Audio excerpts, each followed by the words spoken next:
शमशान के गेट पर एक तारीख लिखी थी, 14 नवंबर, और उसके नीचे एक नाम। लेकिन डरावनी बात ये नहीं थी। डरावनी बात ये थी कि वो इंसान अभी जिंदा था, और उससे भी ज्यादा खतरनाक बात, वो नाम मेरा था। मैं जिंदा खड़ा था और मेरी मौत पहले ही लिखी जा चुकी थी। हवा ठंडी थी, लेकिन मेरे शरीर से पसीना बह रहा था। मैंने फिर से देखा, 14 नवंबर, विवेक। मेरे हाथ कांप रहे थे।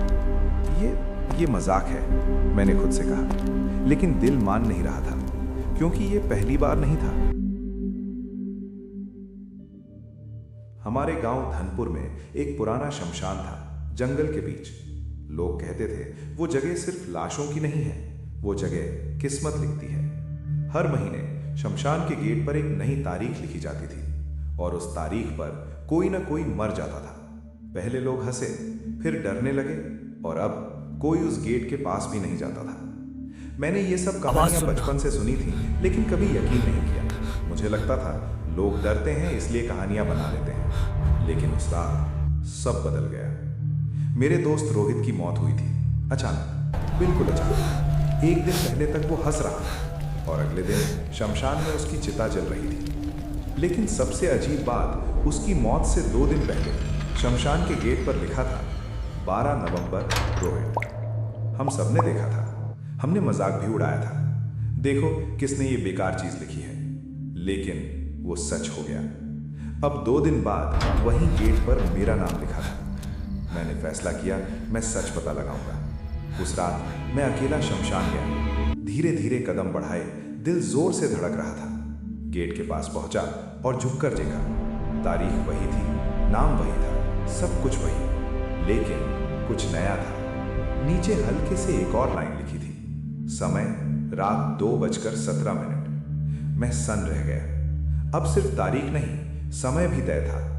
मतलब मेरी मौत का हर सेकंड पहले से लिखा जा चुका था।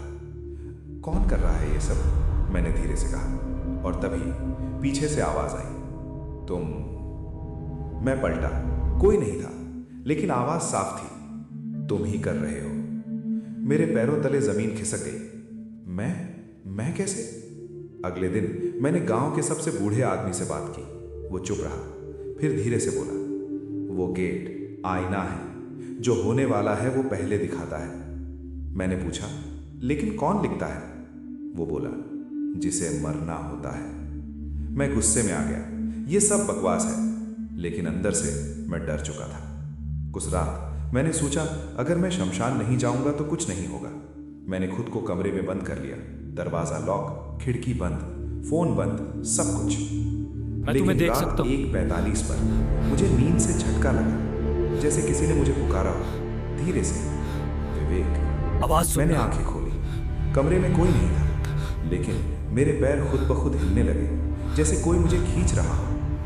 नहीं, मैं नहीं जाऊंगा, मैंने खुद को रोका, लेकिन शरीर नहीं मान रहा था। दरवाजा खुला, मैं बाहर आया और चल पड़ा शमशान की तरफ। मैं देख रहा था, लेकिन कंट्रोल नहीं था। मैं खुद को रोक नहीं पा रहा था, जैसे कोई और मेरे अंदर आ गया हो। शमशान का गेट सामने था। हवा तेज हो गई, पेड़ हिलने लगे, और मैं सीधे गेट के सामने खड़ा था। मेरे हाथ में कोयला था।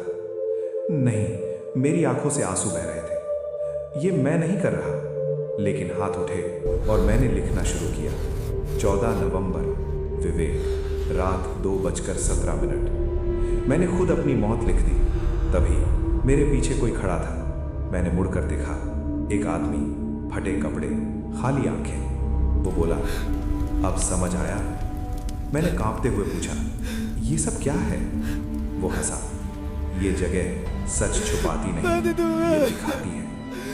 लेकिन मैं मरना नहीं चाहता।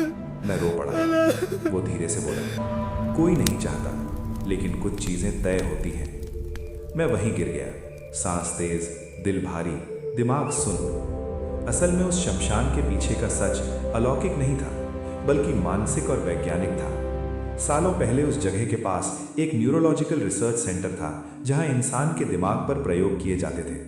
कुछ लोगों के दिमाग में ऐसी क्षमता पाई गई थी कि वो अपनी मौत के करीब आने पर एक अजीब पूर्वाभास महसूस करते थे, एक सटीक तारीख और समय का एहसास। लेकिन ये जानकारी उनके चेतन दिमाग में नहीं बल्कि अवचेतन में होती थी। जब वो व्यक्ति तनाव या नींद की अर्ध अवस्था में होता तो उसका शरीर खुद ब खुद उस जानकारी को बाहर व्यक्त करता, जैसे किसी ट्रांस में जाकर लिख देना। शमशान का गेट उसी व्यवहार का केंद्र बन गया था, क्योंकि वो जगह उनके दिमाग में अंत से जुड़ी हुई थी। रोहित के साथ भी यही हुआ था और अब मेरे साथ भी। मेरा दिमाग पहले ही उस क्षण को जान चुका था और उसी ने मुझे मजबूर किया कि मैं खुद अपनी मौत की तारीख और समय खुद लिख दूं। 14 नवंबर रात 2:17। उस समय मैंने आखिरी सांस ली, शांत, बिना शोर, जैसे सब पहले से तय था।